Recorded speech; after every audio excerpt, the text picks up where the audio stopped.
Hello, my podcast people, and thank you for joining me for yet another episode of my favorite podcast. If you're listening to this when it drops, it is Monday, June 24th. Holy shit, the month is done. Welcome to the end of June.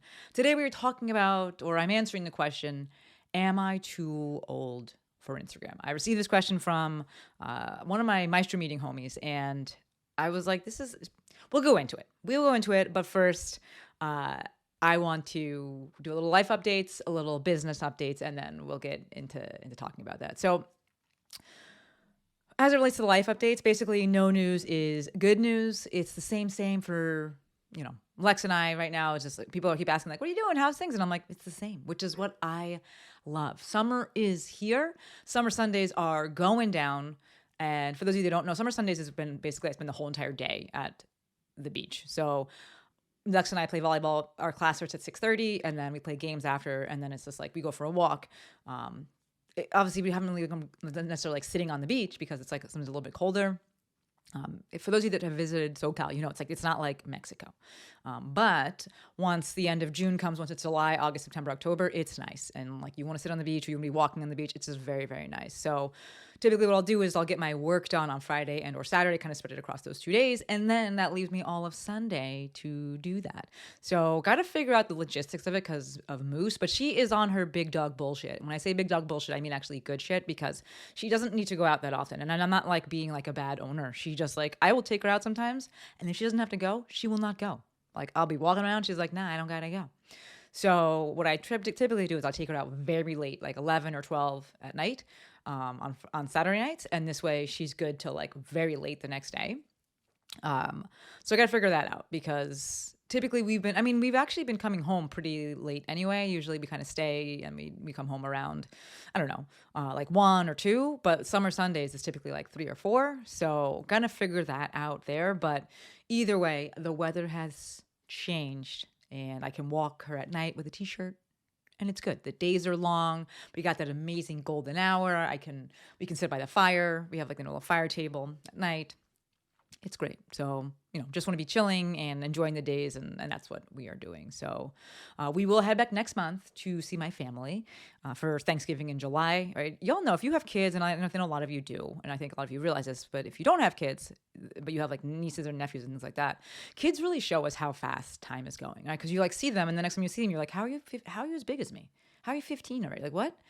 And so my sister has 2 kids and that was really, I was just like, holy shit. Like I see them once a year for Thanksgiving and I'm just like, y'all growing too much, too fast. Like I have to see you more often. I realize like I'm not seeing you enough. So I copied Jill, right? She does Christmas in July because she goes home for Christmas. I don't go for Christmas. We go to Lex's family for Christmas, but we do go home for Thanksgiving. And so we've added Thanksgiving in July, which is costing $1 million. Like the flights, what's happening? $1 million. But this is part of the reason that, part of my best life is being able to go home. I'm, making enough money that I can go home and not like cry too much about the flights. So yeah. But yeah, that's the end of it for the life updates. As it relates to the business updates, business reminders, business announcement, I only got one for you. Don't forget, I got that free 90-minute training coming up. It's actually this Thursday, June 27th. It is called Foundations and Fundamentals for Starting an Online Business. It's for health and fitness professionals who, surprise, want to start an online business or think they might want to start an online business, but they don't know what to do. And they want to know, what do I need to do? What exactly do I need to do? Where do I start? How long is it going to take? What is the tech that I should be looking into? I got you. It's free. There is no pitch. I'm not going to sell you into anything at the end. It's just my way of combating all the bullshit that is out there. Yes, you will have to give me your email address to sign up for it. That will put you on my email list. If you want to unsubscribe afterwards, you can go right ahead and do that. But it's the only way that I can communicate with you. I honestly just want people to start off on the right leg, right? Like, I don't think that starting off in this online space needs to cost you $1 zillion. And I was receiving some inquiries. I had like a little uptick in inquiries about this of just like, hey, I think I want to start online. Like, what do I need to do? And I was like, I realized I don't have like a podcast episode about it and it would be too long, right? I don't have a single resource for this. So I was like, let me do it. Let me run it live. It will then live and I can decide what I want to do with it from there. But I'm actually very excited to do this and just give people the honest, the honest truth about it, and hopefully set them up for success. There's just so much nonsense out there, and just like, build a course first. No, don't fucking build a course first. Have a membership. No, don't fucking have a membership. This is going to take a month, 3 months for you to start having $10,000 months. No, it's fucking not. If you hit it in 3 years, amazing. Like, this shit takes a long time. So I am very firm in my beliefs, and they have not changed much over the years. But now I just have a lot of objective data to support it. I've taken hundreds of people through it, and I'm like, no, this is actually the truth. This is what it takes. This is what it looks like. And I have a bunch of resources. One of the things I've always prided myself on is being like that connector person. And I have, financial resources. I have legal resources for people. I have tech resources for people, so that when they are ready to lean on these things, it's like, hey, no, go to this person, go to that person, and let's set you up for success. So again, June 27th, that is this Thursday, 4 p.m. Pacific, 90 minutes long. It's free. And yes, there will be a recording. The link is in the show notes. Thank you, Courtney, so that you can save your spot. And then hopefully I will see you there. So speaking of online business, this is the segue. Speaking of online business, I've been having some really, really good Maestro meetings. So for those of you that don't know, Maestro meetings are my one-on-one hour-long business consulting calls.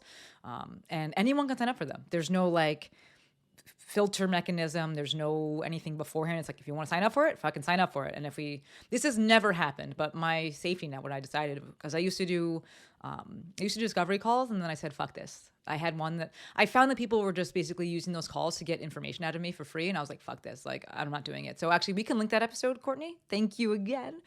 So for those of you that are wondering why I don't do discovery calls or anything around that, I don't need to do them for what I do. It's different. It would be different if I was doing a done for you service, something like that, but I don't. I'm meeting live with people, and so from the jump I'm like, let's charge for this. I have a really extensive intake form, and my kind of safety net for this is that if I ever found someone that was like really not a good fit, I would just give them their money back and be like, yo, you've somehow managed to come to the wrong place. I'm going to give you your money back. But it is $397. So it's $400 for that hour-long call. And I think the price alone also just weeds people out. And they're just like, they're going to make sure on their own that they are a good fit and that this is going to be a good fit before they spend it. So we will link that in the show notes too, the link to check out what the page is, the information page around it, and if you want to sign up for one. But I've just been getting some really, really good calls and folks that are really, really good fits, and they just really, really, really get it. They've all been in my ecosystem for a bit, and it shows, right? And I fucking love it. When people are in your ecosystem, it takes a long time for them to actually sign up. They're going to be a good fit because they've been hearing you, believing you, right? Like, you're just on the same page with things, and that's what I've been getting. And so on one of my most recent ones, a person, she brought up the question, am I too old for Instagram, right? She didn't directly ask me this. It was more of a thought as to what's been holding her back from posting and showing up and working towards growing a personal brand using Instagram. Real talk, it is a super valid question. She just turned 40. I am 39. I will be 40 on January 1st. And one thing I said to her was that I have a huge advantage over her in that I started 10 years ago. And the advantage is not that I started then. It was that I was 30 when I started, and I had a whole lot more fucks to give, right? I was excited about the work I was doing. Not that I'm not excited about this work, but y'all know, if you're my age, around this age, you get it, right? Like, I was very excited about that work. I was a full-time clinician. And while I didn't love it, I was excited to talk about movement stuff, right? I was excited to share all the stuff that I was doing, right? I had the desire, the capacity to treat all day and then make content. I'm like thing in my necklace. I'm moving around a lot. I was way more willing, folks, to listen to people's excuses. Now I'm like, I don't fucking care. You don't want to do it? I don't fucking care. I talk about this a lot, that I've left the business of convincing. Part of this was when I was still in the business of convincing. I want to say by the time I turned 30, I was probably on my way out the business of convincing, but I was still more in it than I am now. Now I'm like, I don't fucking care. You don't want to do it? I don't care. Go do something else then. I'm not going to sit here and be like, no, you should use Instagram. No, you should show up. I don't fucking care. Do whatever you want. If you want my help, would love to help you. If you want to put the stick in your own bicycle tire, go ahead. I'm not going to pick you up. It's all on you, right? The prize, the reward for fighting for your limitations is that you get to keep them. Okay? It's all on you. Right? So all that to say, starting now would be objectively tough, right? I said it. Starting now, at this age, at my age, at our age, if you're watching this and we're the same age, it would be tougher, right? The question here, and the question that I asked her is, what's the alternative? What the fuck else are you going to do? And in asking this, I am speaking to the person who has something to say and truly wants to build this personal brand and say something, right? If you just want money, which is fine, all right? Find a job that pays well and doesn't kill your soul, right? Figure out at that job how to make yourself indispensable, get some leverage there, then get some leverage, and then see if you can create some time flexibility. 'Cause that's really the ultimate goal, in my opinion, with having your own online business. It's a time flexibility. It's not location independence. It's not time freedom. Time freedom is a lie, right? You still have to fucking work because it's a business. Location independence, my girl Melissa Cole made a really good point about this. That means that you can work from anywhere, which for many people means that they end up working while they're on vacation, which I don't mind doing, right? But it's not like, oh, it's this great thing. I talk to Jill about this all the time. Where like you can unplug, but at the same time, you have a job if you're an online business owner that like never like turns off. Like there's always something you could be doing, right? Her boyfriend Keith is a firefighter, and so he like leaves that job at the job. He like comes home, he's not like thinking about firefighter stuff, right? Whereas if you're an online business, you're like, well, I could always be doing something. I work from here, right? So it's location independence isn't, in my opinion, the goal. It is time flexibility, so that you get to decide when and where if you want, but you get to decide when you work on the things. You still have to work on them, but you get to decide when, and then you can go to the beach and not be working on it if you don't want to, right? So back to the question, am I too old for Instagram? Objectively speaking, no, right? There are all different ages on Instagram. And even if there are more quote unquote younger people on there, those younger people ain't got no fucking money, right? That's not a good demographic to go after at all. The goal with using Instagram for online business is to build an audience and then monetize that audience directly by having them pay you for whatever service it is that you offer, right? We are not monetizing the platform, right? We're monetizing the audience. So something like YouTube, you're monetizing the platform, or meaning the platform is paying you. With Instagram, the way that I teach it, the way that I coach it, is that the audience at some point will pay you for whatever expertise it is that you have, whatever service it is that you provide. Right? The first example that comes to mind, and always my like best example, is my girl Tracy. I talk about her a lot in this show. She's just like the best. Right? She's Fitness with Tracy on Instagram. She helps women over 50 with their fitness. Some of them have never even worked out before, and I fucking love that. Right, so that demographic is on Instagram. She has over 100,000 followers. I think 130,000. I don't know. It's some very high number, more than me. Those people are on there. All right. So like, yes, your people are on Instagram. One of the things that I want to think about, would like you to think about, and maybe I'll make an episode about this, but we'll speak about it now, is it's not so much that we're concerned, like, is the age demographic on there? It's really that are people in that demographic using Instagram as a resource? And I think that across the board, yes. Right? I think about this because Lex does SEO, and with SEO, right, you're looking, it's going to be people that are using the internet using Google and such to find the answers and to find their providers. I know that I'm primarily going to be looking on Instagram. Like I may not necessarily search on Instagram, but I want to see what they have on there, and I'm going to use that to build familiarity. I'm not going to just like go to Google and look to find someone and then like look on the website and be like, okay, yeah, this is the person. I would then double check that with Instagram, right? So like my preferred way of searching and getting to know someone and getting to trust someone is Instagram. That's what we're really looking for when we're saying, are our people on there? Is do the people that use social media exist within this demographic? And yes, they exist across the board, but just like I'll probably do an episode on that, because it is something that I have really thought about a lot more, just having conversations with Lex and her doing all the SEO stuff, because I'm like, this is great, and like what we talk about, what we teach is very similar, but then it really highlighted and opened my eyes to like how people search for things and how people look to build trust. Like I would look for someone that like is a recommendation for someone else via Instagram. So like, I brought on Matt McInnes Watson, and I found him on Instagram, right? And same thing with Ben Patrick. Like I found them all through Instagram. It wasn't podcasts, and then went and double checked on Instagram. Excuse me. It wasn't that, I Googled it and it came up, right? So it's something to think about, right? But back to this question. Let's call a spade, right? When it comes to Instagram, there's a huge aspirational quality to it, right? It's a visual platform, meaning that folks are often followers, are also often looking to, look like, be like, feel like, live like the person that they are seeing on the screen. I will also just interject there. Happiness is the most aspirational quality, okay? Before we go to like purely physical attributes. But I think that this is an advantage, right? The fact that there is that aspirational quality or nature to Instagram. real talk, how the fuck are you going to be 40 and wanting advice from a 20-year-old? I personally don't. I'm like, what the fuck do you know about anything? And honestly, if someone online is 40, is 50, and they are wanting advice from a 20-year-old, you don't want them as your client.